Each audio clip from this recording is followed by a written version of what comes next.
the high levels of background noise and alarms.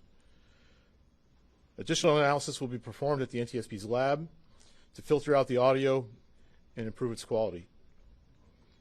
Additionally, the VDR recorded limited sensor data. An example of that data recorded includes the ship's speed, engine RPM, ship's heading, and rudder angle, as well as some alarm information. NTSB engineers are working to identify and validate all of that data. The VDR recorded the ship's departure from Seagirt Marine Terminal at approximately 12:39. It recorded the ship's transit outbound in the Fort McHenry Channel and the striking of the Francis Scott Key Bridge. By 1:07, the ship had entered the channel, and by 1:24, the ship was underway on a true heading of approximately 141 in the Fort McHenry Channel at a speed of over ground of approximately 8 knots, or 9.2 miles per hour. At 01:24 and 59 seconds, numerous audible alarms were recorded on the ship's bridge audio. About the same time, VDR sensor data ceased recording. However, the VDR audio continued to record using the redundant power source.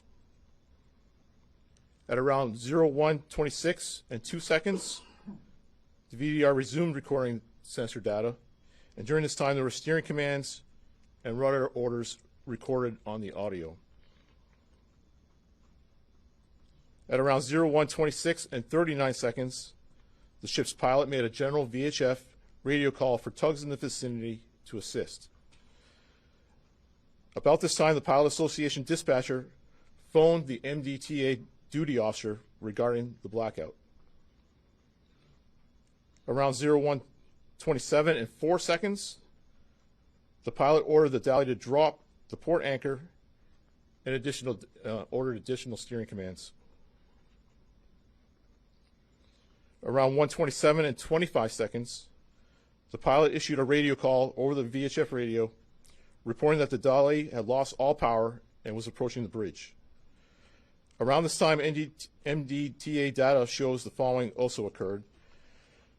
Their duty officer radioed 2 of their units that were already on scene due to construction on the bridge, 1 on each side of the bridge, and ordered them to close traffic on the bridge. All lanes were then shut down by MDTA. Around 01:29, the ship's speed over ground was recorded at just under 7 knots, or 8 miles per hour. From this moment until approximately 1:29 and 33 seconds, the VDR audio recorded sounds consistent with the collision of the bridge. Additionally, around this time, MDTA dash cameras show the bridge lights extinguishing. Additional analysis of the VDR audio in comparison with other time sources will be needed to determine the exact time of contact between the Dali and the bridge. At 1:29 and 39 seconds, the pilot reported the bridge down over the VHF radio to the Coast Guard. The NTSB will later convene a group of technical experts to review the entire VDR recording and develop a detailed transcript of the dialogue and the event alarms as recorded. A few areas of that I just want to clarify. The data that we received from the Coast Guard, which was they were able to obtain on the bridge by downloading the information from the VDR from midnight to 6 a.m. That's a standard time frame. They provide that immediately, so we can see that time frame around when the accident or incident occurred, knowing that we can go back and get the rest, that there should be 30 days there. So this is the immediate information that they give us, but it's not, I don't want anyone to think anything was being held back. That's very standard information. I do want to thank the Coast Guard for that because that was pretty immediate. It was done right away, and then they provided us with a thumb drive that we were able to evaluate back at our lab at headquarters. And I'm sure you will have questions on that. I do want to also say I've seen a lot of comparison between the VDR and CVRs and FDRs, or black boxes, on commercial airliners. This is really a basic system. An FDR would give you 1,000 parameters. That's not this. VDR is basic. It is a snapshot of the major systems on a vessel, and we have long wanted more recording, more parameters to be recorded on a VDR, so that's hopefully something that we can provide, and happy to answer more questions about that timeline. But before I do, I want to continue with what our team has done. Our survival factors group, their whole role is to examine the response. And so they were able to obtain dispatch logs from the Maryland Transportation Authority, the Baltimore County Fire Department, the Baltimore City Fire Department, to begin to put together a timeline. And they will be conducting interviews tomorrow, including with a few people in the bridge area. Now, we also have from our Office of Highway Safety a bridge structures group. Many know that the bridge was built in 1976. It has 3 spans. The main span is 1,200 feet. The entire bridge is 9,090 feet in length. The average annual daily traffic on the bridge is 30,767 vehicles per day. 30,767 vehicles per day. The bridge is fracture critical. It's a fracture critical bridge. What that means is if a member fails, that would likely cause a portion of or the entire bridge to collapse. There's no redundancy. The preferred method for building bridges today is that there is redundancy built in, whether that's transmitting loads to another member or some sort of structural redundancy. This bridge did not have redundancy. There are 17,468 fracture critical bridges in the United States out of 615,000 bridges total, and that comes from the Federal Highway Administration. This bridge was in satisfactory condition. The last fracture critical inspection was in May 2023. We have not been able to go through that inspection and all the documents, but that will occur after we leave the on-scene portion. But we've also requested all fracture critical, routine, and underwater inspections of the bridge over the last decade. Once we receive that, we will begin to go through all of those documents.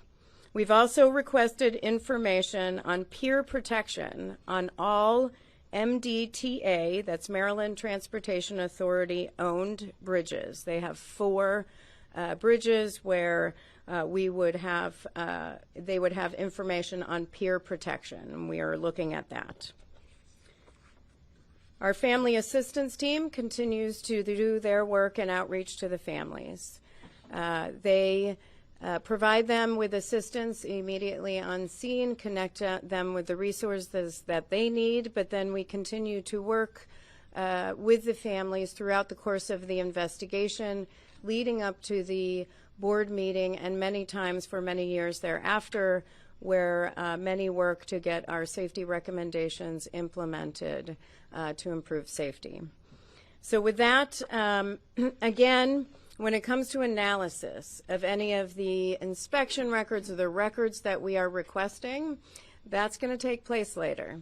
Right now, we are focused on obtaining information, getting the perishable evidence, conducting the interviews. So I will take questions, but I will call on you, and one question at a time. Please provide your name and affiliation.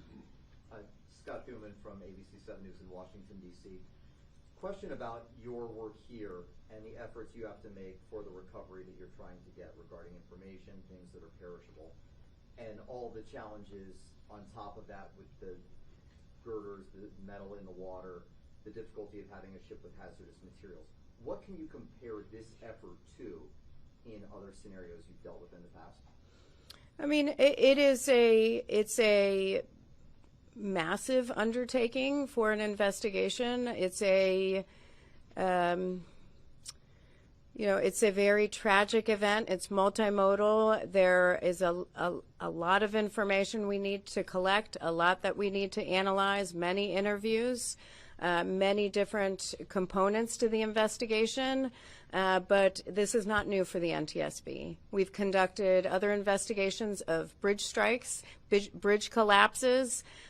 We have an amazing team of individuals who are focused on very specific areas of expertise, and so I have no doubt that we will be able to pull this together in hopefully 12 to 24 months. With that said, we will not hesitate again to issue urgent safety recommendations before that time if we need to. Pete. You said that there was limited sensor data from the Voyage data recorder, engine RPM, heading, rudder angle, and alarm information. How upsetting is that to you, knowing that there were not more parameters recorded? So this is a newer, the question is the parameters on the VDR and the limited information that Voyage data recorders provide.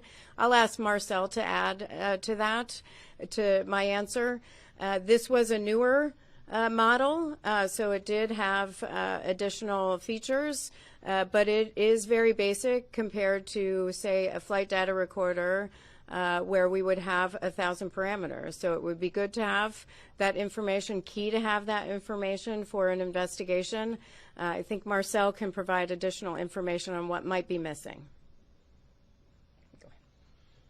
So this is a Voyage data recorder. It's not a ship-wide system recorder. So most of the sensors that are being recorded are from the bridge. So things like GPS, the audio,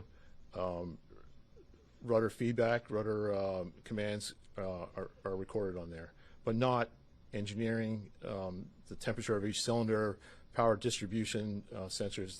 Those things are not recorded on a Voyage data recorder.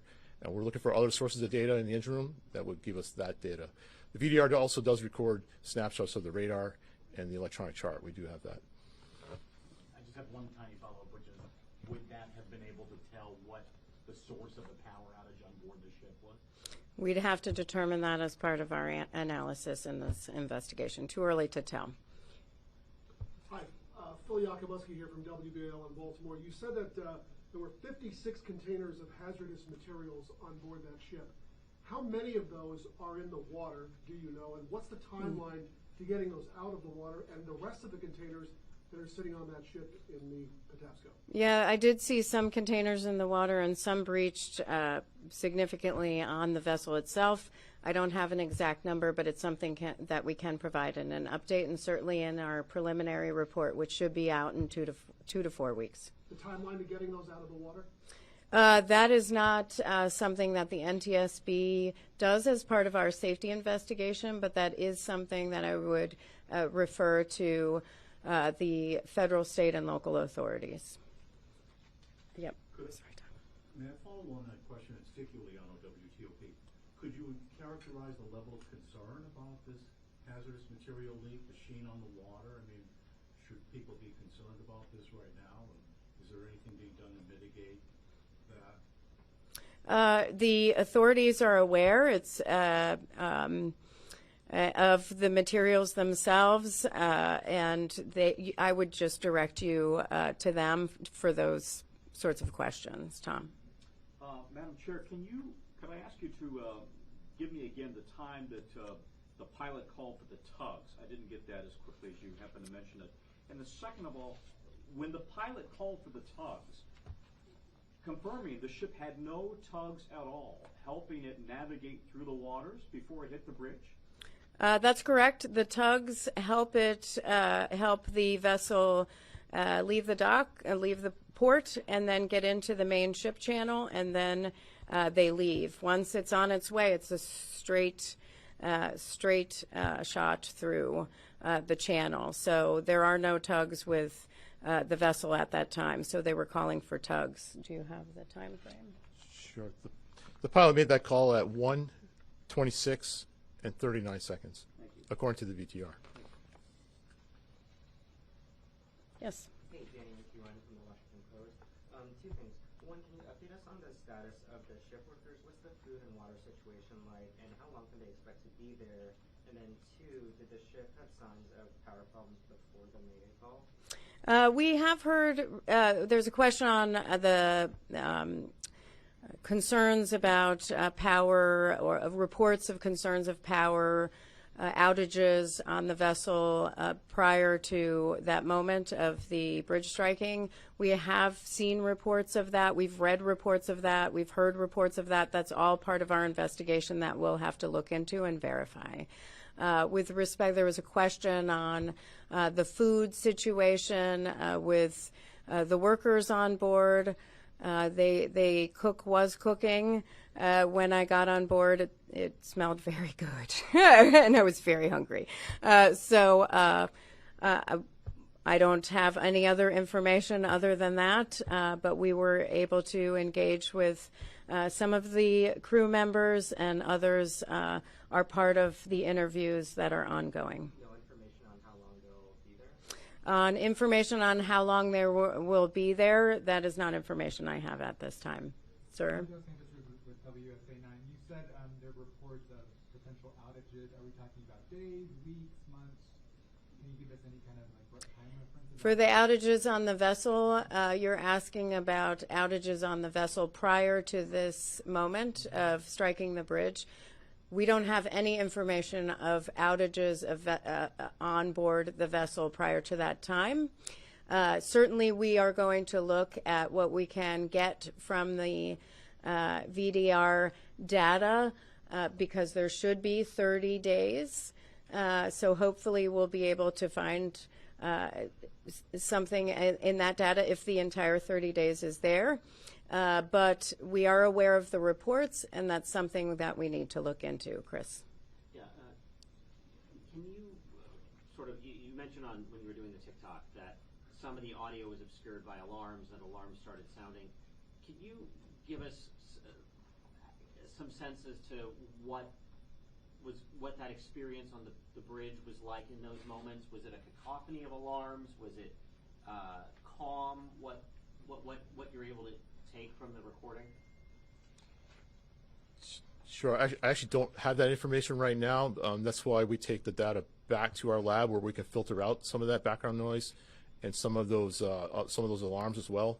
Also, bring in parties that will help us understand what we're hearing, who's talking, if there's some foreign language. That's why we have parties come in and join us, and also use the software that we have back in Washington, D.C. to do that. We're not able to do that on scene here. So you've not listened to the recording? I have not, no. That's our recording group that does that. And if I may follow up, just what you experienced on the ship, the state of the ship, the bridge, the condition. What we experienced on the state of the vessel and the condition is the question. I mean, it's pretty devastating, certainly. Seeing not just what's going on with the cargo containers, but just looking at what was a bridge span, 3 bridge spans, that is pretty much gone. That is, it's just utter devastation.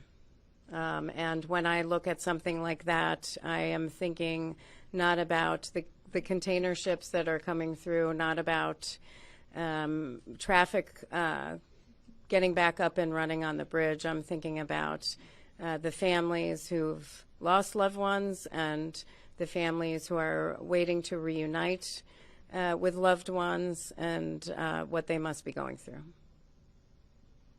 On the alarm information, just to add to that, we have the logs, and we'll go through that. But when we provide the transcript a lot more will be on the transcript, which we will read out during the course of the investigation. Tom? Have you spoken to the pilot at this point? The question is, have we spoken with the pilot? There were 2 pilots on board at the time, and those interviews are scheduled for tomorrow. And have you spoken to the ship's captain? One of those interviews occurred today, along with the mate and chief engineer and one of the other engineers. I don't have a readout of those types of those interviews because they are currently ongoing, and our team was still on the vessel when I came to the press conference. So, ma'am. Yep. Kristen Griffith with the Baltimore Banner. I know you said you guys aren't in the analysis phase yet, but can you at least say if you're considering whether the cause of the power loss to the vessel has to do with contaminated diesel fuel? The question is on reports in the media about contamination in the fuel. As part of any investigation by the NTSB, we look at the fuel system. We collect a sample of the fuel. In this particular situation, it would be marine diesel fuel, but we still have to do that. That sample will be taken, and we will analyze the quality, any sort of contaminants. We'll look at viscosity. That'll be part of our investigation. Back here. Yep. Kelsey with WJC in Baltimore. How quickly was the crew in touch with authorities? On the timeline? And the question is how quickly the crew was in touch with authorities. You have the timeline. The call went out from the crew about the bridge being down at 1:29 and 39 seconds. And we have the bridge fall about 1:29 at 0 seconds. Our first indication of a problem was when the pilot called for tugs. So that was at 01. I'm sorry. Hold on. At 01, 26, and 39 seconds is when the pilot called for tugs. That would be the indication. That's the indication of the first sign of needing help. How long was that after the VDR stopped recording? That was 1:26, I think, at something. 1:24 and 59 seconds. Thank you. Was there any controllability left in the boat after these alarms went off? And I mean, was there any hope? I guess is kind of the question, that they could steer this ship back onto the lane. Was it out of control? Well, first of all, we've seen the recordings. We have data which is consistent with a power outage. However, we don't have information, factual information, that can confirm that power outage. So we aren't there yet. That's why we are looking for more information on the ship. Yep. You have a video that pretty much shows everything that happened in this crash. How helpful is the video that shows what happened?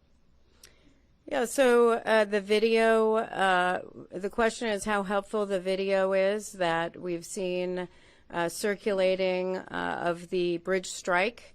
Certainly it is helpful, but the NTSB has to focus on data that we are able to validate as part of our investigation. The public, the world, relies on us to be independent, thorough, fact-based, and it is meticulous work. But because we do that, we get to the right solutions as part of our investigation. We are very careful not to jump to conclusions, to speculate, and so it's helpful to have, but what's really helpful is the information that we are able to validate, and that takes time, And that will lead us to the findings, probable cause, and safety recommendations that we'll issue. Yes? Can you tell me exactly the kinds of hazardous material that were in the containers that were breached and how much spilled, approximately how much has been spilled into the waterway? The question is the types of hazardous materials that were breached. The information I have right now of the containers of hazardous materials, the total of 56 containers, were those contents. On what was in the actual breached containers, we'll have to provide you more information on that. But in total, it was a number of corrosives, a number of flammable materials, and we have some miscellaneous. They fall under what is Class 9, which is miscellaneous hazardous materials, which is where the lithium-ion batteries would be. How big the spill is? How big that, how much is, approximately how much is in the waterway right now? The question is how much would be in the waterway, how big the spill would be. First of all, we have to get to some of those containers. It's a pretty dangerous situation in that area, and we can't go in there. I doubt any other federal authorities right now could go to see how much is left in the containers themselves. Last question. Beatrice Peterson, ABC News. I'm just curious, has the ship regained power, and if the bridge wasn't destroyed, would the ship be able to move? That's a lot of assumptions. For the NTSB, we don't speculate. We don't make assumptions on the what ifs. Right now, we are just focused on the facts and on what occurred in this accident to determine what happened to prevent it from reoccurring. And can you talk to me a little bit more about the safety challenges? Earlier today, Governor Moore said that they had to suspend the recovery mission because it was unsafe for the divers to swim. I was just wondering, are there any other challenges you guys are facing outside of the hazardous materials? The question is on the challenges for our team. There's certainly a number of challenges. Today it was raining. I will say what it requires to go to the vessel. The MDTA police took us on a smaller vessel out to the container ship, and we are going up a Jacob's ladder outside of the vessel, all of us. Once we get up there is a lot to traverse. It's raining, it's slippery. Of course, we have the hazardous materials. We have containers that are open. We certainly have structural damage everywhere. So we have to make sure that we have our safety gear, that we are focused on holding both handrails at the same time, and being safe. In wet conditions, and it's cold. That can be very difficult, and so safety is a top priority. Certainly for us, it's a value for the NTSB, but it is very difficult. And I'll say, just being out there when the Baltimore City and Baltimore County Police today, who were doing a lot of the work on the recovery mission, I mean, it's cold. It's cold water. It's raining, and you have current and all sorts of waterway challenges. So it can be very dangerous. But listen, everybody is focused on the right thing, which is reuniting families with their loved ones. That has to be our main focus. Everything else in the investigation can wait. Certainly we are doing what we can do, but that is everyone's focus right now. Thank you so much. Does the ship have power right now? Right now it cannot move. They have power. They're not sitting in the dark, right? Yeah, they're not sitting in the dark right now, but it cannot move right now. That's a question on whether the ship can move. No. Thank you. Thank you. Thank you.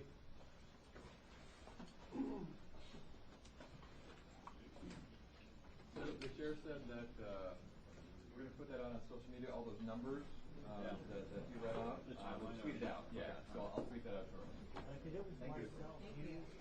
M-U-I-S-E. Yeah, M-A-R-C-E-O. MUI, MUI, SE,